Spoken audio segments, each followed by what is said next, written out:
నమస్తే. ఇన్నాళ్ళు నన్ను సపోర్ట్ చేస్తూ, ఎంకరేజ్ చేస్తూ మీ ప్రేమని నాకు అందిస్తున్న ప్రతి ఒక్కరికి కృతజ్ఞతలు. అలాగే ఈ వీడియో కూడా ఖచ్చితంగా మీకు ఉపయోగపడుతుంది. లైక్, షేర్ అండ్ సబ్స్క్రైబ్ చేసి మీ సపోర్ట్‌ని నాకు అందించండి. అలాగే ఈ వీడియో పట్ల మీకున్న అభిప్రాయాన్ని కామెంట్ సెక్షన్‌లో కామెంట్ చేసి తెలియజేయండి. ఇప్పుడు వీడియోని చూద్దాం. నమస్తే. Welcome to our channel. నేను పద్మిని. ప్రస్తుతంతో పాటు ప్రముఖ ఆధ్యాత్మికవేత్త, ప్రముఖ న్యూమరాలజిస్ట్, లక్ష్మీ నరసింహస్వామి ఉపాసకురాలు శ్రీమతి స్రవంతి గారు మనతో పాటు ఉన్నారు. మాట్లాడదాం. అక్క నమస్తే అక్క. నమస్తే పద్మిని. అక్క ఒక కమెంట్ వచ్చిందక్క. ఇది డెఫినెట్ గా అడ్రస్ చేయాలేమో అని అనిపించింది. ఒకసారి చదవమంటారా? దాని తర్వాత దానికి సంబంధించిన రెమెడీ కూడా మీరు చెప్పండి. అలాగే. సో హాయ్ అండి, నా భర్త రోజు తాగుతున్నాడు, పని కూడా చేయటం లేదు. సరిగ్గా నాకు 1 year కిడ్ ఉన్నాడు. మళ్ళీ ప్రెగ్నెన్సీ వచ్చింది.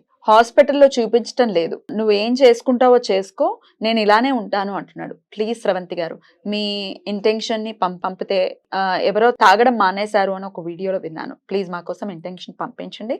అలాగే నా భర్త ఈ తాగుడు నుంచి బయటపడాలి, ఏదో ఒకటి నాకు హెల్ప్ చేయండి అని అడిగారు. ఇట్లాంటి సమస్య చాలా మంది ఆడవాళ్ళు ఫేస్ చేస్తుంటారు. అడిక్షన్స్, ఆడవాళ్లే కాదు తల్లులు కూడా పిల్లల విషయంలో అడిక్షన్స్ అని బాధపడుతూ ఉంటారు. అది తాగుడు ఒకటే కాదక్క, అడిక్షన్ ఏదైనా అడిక్షనే కదా. ఫోన్లు చూడడం అడిక్షన్, అబద్ధాలు చెప్పటం ఒక అడిక్షన్, ఇట్లా రకరకాల అడిక్షన్స్. ఈ అడిక్షన్స్ నుంచి బయటపడాలి అని అంటే ఏం చేయాల్సి ఉంటుంది? అండ్ వాట్ ఈస్ దిస్ ఆ ఇంటెన్షన్? ఒక వీడియోలో మనం మాట్లాడుకున్నాం ఇంటెన్షన్ పంపించడం, అది ఎట్లా హెల్ప్ చేయొచ్చు ఇత్యాది విషయాలన్నీ ఒక్కసారి మీ ద్వారా. ఇంటెన్షన్ పంపించాలి అని అంటే అతని పేరు తప్పకుండా, ఇంటి పేరుతో సహా పేరు తెలియాలి. అయితే మన ఇంటెన్షన్స్ ని పంపిస్తే చాలా, అంటే మనం ఎదురుగుండా మనిషిని కూర్చోపెట్టుకొని మన మాటలతో ఎలా అయితే చెప్తామో అలానే ఇంటెన్షన్స్ అతను ఉన్నాడు అనుకొని మౌనంగా చెప్పడమే అన్నమాట. అంటే మనసుతో మనసుని మాట్లాడించడం, సోల్ తో సోల్ ని మాట్లాడడం, వేవ్ లెంత్ ఒకటి. అలా చెప్పినప్పుడు ఏమవుతుంది అని అంటే, ఇప్పుడు ఎదురుగుండా మనిషి ఉన్నాడు అనుకో, చెప్దామని కూర్చొని తిట్టడం దాకా వెళ్ళిపోయి దెబ్బలాట అవుతూ ఉంటుంది లాస్ట్ కి. అదే మనం మౌనంగా చెప్తున్నాం అనుక దెబ్బలాట అవ్వదు. మనం మామూలుగా నెమ్మదిగా ఎలా చెప్పాలో అలానే చెప్తూ ఉంటాం. హార్ట్ ని టచ్ చేసేటట్టుగా చెప్తాం అనమాట. అంటే అతనిలో స్పందన కలగాలి, అయ్యో నిజంగా నేను మానేయాలి అని చెప్పి. చాలా మంది అట్లా ఇంటెన్షన్స్ పంపించిన తర్వాత అడిక్షన్ తగ్గిన వాళ్ళు చాలా మంది ఉన్నారు. ఈవెన్ అబ్యూజింగ్ హస్బెండ్స్ ఎవరైనా ఉంటే గనక వాళ్ళకి ఇంటెన్షన్స్ పంపిస్తే కూడా, అయ్యో ఇవాళ ఏం తిట్టలేదండి మా వారు, 4-5 days నుంచి మీతో మాట్లాడిన తర్వాత కామ్గా ఉన్నారు అని చెప్పిన వాళ్ళు ఉన్నారనమాట. అది నేనేదో చాలా గ్రేట్, నేనే పంపిస్తాను ఇంటెన్షన్స్ అని మీరు అనుకోవద్దు. మీరు కూడా ఇంట్లో కూర్చొని ఒక్కసారి శ్రీపాద శ్రీవల్లభులకి కానీ, లేకపోతే మా శ్రీకే గారికి కానీ దండం పెట్టుకొని, మా ఇంటెన్షన్స్ ఇలా వెళ్ళాలి, వాళ్ళకి రీచ్ అవ్వాలి, మేము ఏం చెప్తున్నామో వాళ్ళకి అర్థం కావాలి అని చెప్పి మీరు కూడా చేసుకోవచ్చు. అయితే ఇక్కడ అడిక్షన్ ఉన్న వాళ్ళకి కానివ్వండి, అబ్యూజింగ్ హస్బెండ్స్ ఉన్న వాళ్ళు కానివ్వండి, లేకపోతే మా ఆవిడ అసలు అర్థం చేసుకోవట్లేదు అనుకున్న వాళ్ళు కానివ్వండి, వాళ్ళకి ఏంటంటే ఓపిక కావాలి. ఒకవేళ నా దగ్గరికి ఎవరైనా హీలింగ్ వస్తే కూడా నేను అదే చెప్తా, 3 months ఓపిక ఉండాలి. మీకు ఉండాలి ఓపిక, నాకు అంతే కదా. మరి అడిక్షన్ అయినంత ఈజీ కాదు కదా పోవడం. సో అలా మనం చెప్తూ ఉంటాం అనమాట. అయితే ఇవన్నీ ఒక ఎత్తు అయితే గనక, భగవంతుడి అండ ఉండడం అనేది ఇంకొక ఎత్తు అని ఖచ్చితంగా చెప్పుకోవచ్చు.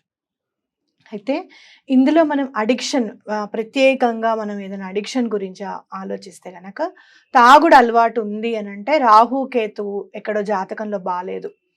రాహువును శని, సాటర్న్, కేతువు కంటే కూడా రాహు సాటర్న్ బాలేదని అనుకోవచ్చు అనమాట. శని బాలేడు అనుకోవచ్చు.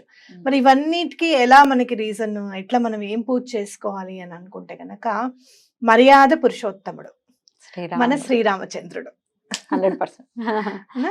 కాబట్టి ఆ స్వామి అనుగ్రహం ఉంటే గనక మీకు సీతా అమ్మవారి అనుగ్రహము, లక్ష్మణుడి అనుగ్రహము, అలాగే ఆంజనేయ స్వామి అనుగ్రహం తప్పకుండా కలుగుతుంది. ఆ ఇల్లు నిజంగానే వాళ్ళు ఉంటే ఇక ఆ ఇంటికి ఇక ఏముంది చెప్పు. అందుకే ప్రతి ఇంట్లోనూ సీతారామచంద్రుల విగ్రహాలు కనీసం పిఓపి ఉంటే చూడు, అందరు కొనుక్కొని పెట్టుకుంటారు చూసావా, అవి కంపల్సరీ ఉండాలి అంటాను నేను. అవి ఉంటే ఇంకా ఎట్లాంటి కష్టమైనా సరే తొలగిపోతుంది అనేది గుర్తుపెట్టుకోవాలన్నమాట. కాబట్టి ఇక్కడ మనం ఏం చేయాలి అని అంటే, శ్రీరామచంద్రుడిది మంత్రం ఉందన్నమాట. ఆ మంత్రాన్ని రోజు మీరు ఎప్పటి నుంచి మొదలు పెడతారు అని అంటే, మంచి రోజు చూసుకొని మొదలు పెట్టండి. 40 days అన్నారు రాసిన వాళ్ళు, లేదు అంటే కనుక 41 days. మనం ఎప్పుడన్నా ఒక అంటే మనం ఆడ్ నెంబరే తీసుకుంటాం కదా, 41 days చేయండి. తులసి మాల కావాలి కంపల్సరీగా, 108 మాల ఉంటుంది కదా, తులసి మాల తెచ్చుకోండి. రాముల వారికి రోజు తులసి దండ వేయడం అనేది ఇంపార్టెంట్‌గా పెట్టుకోండి. లేదు అంటే గనక కనీసం శనివారం అన్నా, లేకపోతే బుధవారం అన్నా, లేకపోతే గురువారం అన్నా, ఒక వారానికోసారన్నా తులసి మాల సమర్పించాలి అనేది దండం పెట్టుకోండి. అయితే ఇక్కడ మీరు 11 మాలలు చేయాలన్నమాట. అంటే 1188 1188 గుర్తుపెట్టుకోండి. ఇక్కడ కూడా మనం చూడండి న్యూమరాలజీ నెంబర్ వచ్చింది. మంచి ఏంజెల్ నెంబర్. 1188 టైమ్స్ ఈ మంత్రాన్ని చదవాలి. అంటే 11 రౌండ్స్ చేయాలి ఒక రోజులో. చాలా చిన్న మంత్రము. ఓకే. ఓం రామ రామాయ నమః. అబ్బా, ఓం రామ రామాయ నమః. అది చెయ్యండి. అది చేస్తే చేసేటప్పుడు మీరు ఏం చేస్తారు అని అంటే గనక ఒక గ్లాస్ ఆఫ్ వాటర్ అయితే ఒక చిన్న బిందులో నీళ్ళు అక్కడ పెట్టుకోండి. జగ్గు కొనుక్కోండి. లేకపోతే చక్కగా మంచి మంచి జగ్స్ వస్తున్నాయి కదా, ఇప్పుడు పెట్టుకొని నీళ్ళు పెట్టుకోండి. అంటే గాజు అయితే మంచిది. ఎప్పుడైనా పూజ రూమ్ లో స్టీల్ అనేది తీసుకెళ్లకుండా ఉండడం అనేది చాలా ఇంపార్టెంట్. ప్లాస్టిక్ గానీ స్టీల్ గానీ దూరంగా ఉంచేసుకుంటే బెటర్. ఆ గాజు సీసా మళ్ళీ ఏమన్నా పిల్లలు తీస్తారు అది అనుకుంటే కనుక నీళ్లు వంపేసుకొని మళ్ళీ పూజ రూమ్ లో పెట్టేసుకోండి. చక్కగా మీరు జపం చేసినప్పుడు అంతా మూత పెట్టి పెట్టండి. నీళ్లు ఎనర్జైజ్ అవుతాయి అక్కడ. జపం కూడా ఎలా చేస్తారు అని అంటే గనక పెదాలు కూడా కదలకుండా కేవలం మీ మనసుతోనే చెయ్యాలి. లోపల ఈ వేలు యూజ్ చేయకూడదు. ఇలా ఇలా అనుకుని చెయ్యాలి.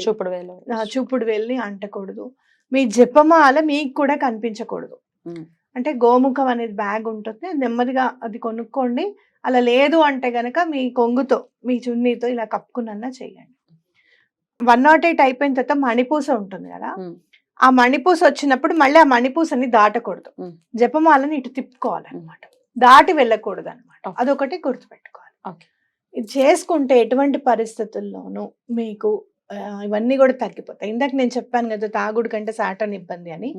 ఈ టెక్నాలజీని పిల్లలందరూ ఈ మొబైల్ ఫోన్స్ వాడుతున్నారు, లేదు అంటే కనుక జంక్ ఫుడ్ తింటున్నారు అంటే రాహు ప్రభావితం ఇదంతా కూడా.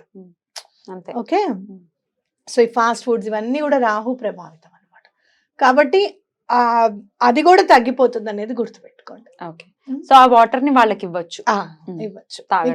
ఇందులో మీరు చూస్తే గనక శ్రీరామచంద్రుడు అంటే విష్ణు స్వరూపం, ఇంకా అసలు అమ్మవారు అంటే లక్ష్మీదేవి. ఇక్కడ చూస్తే మీరు రాహును సాటర్న్ ఎందుకు ఇదైపోతారు అని అంటే లక్ష్మణుడు ఆదిశేషు రూపం కాబట్టి. అంటే ఏంటంటే మీకు ఆ రాహు కేతువులు ఏమన్నా ఉన్నా కూడా తొలగిపోతాయి అని దండం పెట్టుకోవడం. అలాగే సాటర్న్ అంటే ఆంజనేయ స్వామి అండాదండ కూడా దొరుకుతుంది. ఎప్పుడైతే రాముడిని తలుచుకుంటామో, ఇప్పుడు కూడా ఇక్కడ రాముల వారి గురించి ఇంతసేపు మాట్లాడుకుంటున్నాము అంటే ఆయన ఎక్కడో అక్కడ కూర్చొని వింటున్నారు అనేది నా నమ్మకం. అట్లా ఆంజనేయ స్వామి తప్పకుండా అనుగ్రహిస్తారన్నమాట. అలాగే మీరు ఇంత చేస్తున్నారు కదా, ఒక్కసారి హనుమాన్ చాలీసా ఒక్కసారన్నా ఒక 3 సార్లన్నా చదవడం అనేది పెట్టుకోండి, అలవాటు చేసుకోండి. ఎందుకనంటే రాముల వారిది చదివినప్పుడు ఆంజనేయ స్వామిది, ఆంజనేయ స్వామిని చదివినప్పుడు రాముల వారిది చేయడం అనేది చాలా ఇంపార్టెంట్. ఓకే అక్క, అయితే ఆడవాళ్ళు ఒకవేళ చేస్తుంటే ఒక సమస్య అనేది వస్తుంది. మనసు చాలా దాన్ని కంట్రోల్ చేయడం కష్టమే. అది కంట్రోల్లోకి వచ్చేసిన తర్వాత మళ్ళీ కంట్రోల్లో చేయడం కూడా కష్టమే. ఎందుకంటే ఒక నామం కంటిన్యూస్ గా అనుకుంటుంటే ఇంకా నిద్రపోతున్నా, లేస్తున్నా, పీరియడ్ లో ఉన్నా గుర్తొచ్చేస్తూ ఉంటుంది, లోపల జరిగిపోతూ ఉంటుంది నామాన్ని, అది చాంట్ చేసేస్తూ ఉంటుంది. అదేమన్నా దోషభూయిష్టమా? నా మనసుకి నేను చెప్పుకునేది ఏంటి అని అంటే, శరీరానికి మాత్రమే మలినము కాబట్టి ఆ శరీరానికి మలినం ఉన్నప్పుడు మనం కాన్షియస్నెస్ లో ఆ తప్పు చేయకూడదు, కావాలని చేయకూడదు. మనసులో వచ్చేస్తే మనం చెప్పాలి. కొన్ని స్విచ్ వర్డ్స్ నాకు ఆశ్చర్యంగా ఉంటుంది. నేను నిద్రపోతూ ఉంటాను కదా, మెలకు వచ్చినప్పుడు ఆ స్విచ్ వర్డే చదువుతూ ఉంటాను. నిద్రలో కూడా ఆ స్విచ్ వర్డ్ చదువుతూ ఉంటాను. కాబట్టి దానికి ఏం మిస్టేక్ గా ఏమనుకోవద్దు. అయితే ఇది ఆడవాళ్ళు చేస్తున్నప్పుడు అయితే గనక ఎటువంటి పరిస్థితుల్లోనూ డేట్స్ ఉన్నప్పుడైతే దూరంగా ఉండండి. అయితే ఇక్కడ ఒకటి గుర్తుపెట్టుకోండి, ఒక్క పూజలో మీరు 7th డే నుంచి స్టార్ట్ చేయండి పూజ. మళ్ళీ 6 days గ్యాప్ ఇవ్వండి, 7th డే నుంచి స్టార్ట్ చేయండి. ఎందువల్ల అలా చెప్తున్నారు? ఎందుకు అని అంటే చాలా సందర్భాల్లో నార్త్ ఇండియన్స్ 7th డే నుంచే స్టార్ట్ చేస్తారు. వాళ్ళు 5th నుంచి స్టార్ట్ చేయరు, మొత్తం టోటల్ గా 6 వదిలేస్తారు అనమాట. వాళ్ళు ఏం చెప్పలేదు, ఇది నాకు ఒక నార్త్ ఇండియన్స్ చెప్పారనమాట. అయితే వాళ్ళు చెప్పారు కదా ఇక్కడ ఏదో ఉంటుంది, ఇంకా చాలా శుచిగా ఉండాలి, మొత్తం 5వ రోజు స్నానం అవ్వడమే కాదు ఇంకా పూర్తిగా శుచిగా అవ్వాలి అని చెప్పి చెప్పుండొచ్చు. కాబట్టి 7th డే నుంచి స్టార్ట్ చేయండి, ఇంకొక 2 రోజులు ఎక్స్ట్రా చేస్తారు అంతే. అంతే. ఓకే. Right. ఇంకోటి చేస్తున్నప్పుడు ఏమవుతుంది అని అంటే 2 రోజులు 3 రోజులు అయిన తర్వాత ఇంట్లో బాగా గొడవ అవడము, అది స్టాప్ చేయాలి అని చెప్పి నెగటివ్ ఎనర్జీస్ చూస్తాయి. ఎక్కడో ఏవో నెగటివ్ ఎనర్జీస్ కాదు, మన ప్లానెట్ మాలిఫిక్ ఎఫెక్ట్సే అవును. అది చేయకుండా ఉండేటట్టుగా ఏదో ఒకటి మనకి గొడవ అవడము, లేకపోతే ఇది చేసినందువల్ల ఇలా అయిందా అనిపించడం అలాంటివి ఉంటాయి. అలాంటివి ఏం పట్టించుకోకండి, చేస్తూనే వెళ్ళండి, తప్పకుండా మార్పు అనేది చూస్తారు. ఏ సమయంలో చేయమంటారు? మార్నింగ్ ఎప్పుడైనా జపము అని అంటే 10 లోపల కంప్లీట్ అయిపోవాలి. Right. 8:30 కల్లా పిల్లలు స్కూల్కి వెళ్ళిపోతారు, కాలేజీలకు వెళ్ళిపోతారు, ఏముంది ఇంకా హాయిగా చేసుకోవడమే. చంటి పిల్లలు ఎవరైనా ఉన్నారు అంటే చక్కగా వాళ్ళని ఒళ్ళో పడుకోబెట్టుకొని కూడా తప్పకుండా చేసుకోవచ్చు. Right. చాలా బ్యూటిఫుల్ గా ఎక్స్ప్లెయిన్ చేశారు. ఇంకేమైనా డౌట్స్ ఉంటే కమెంట్ సెక్షన్ లో కమెంట్స్ చేయండి, రిప్లై ఇచ్చేటటువంటి ప్రయత్నం ఖచ్చితంగా చేస్తాం. చాలా అద్భుతంగా ఎక్స్ప్లెయిన్ చేశారక్క. ఈ ఎడిక్షన్స్ నుంచి, ఈ సమస్య నుంచి మన వాళ్ళు బయటపడాలి, చాలా ఆనందకరమైనటువంటి జీవితం మన వాళ్ళు పొందాలని మనస్ఫూర్తిగా కోరుకుంటూ కృతజ్ఞతలు అక్క. నమస్తే. నమస్తే.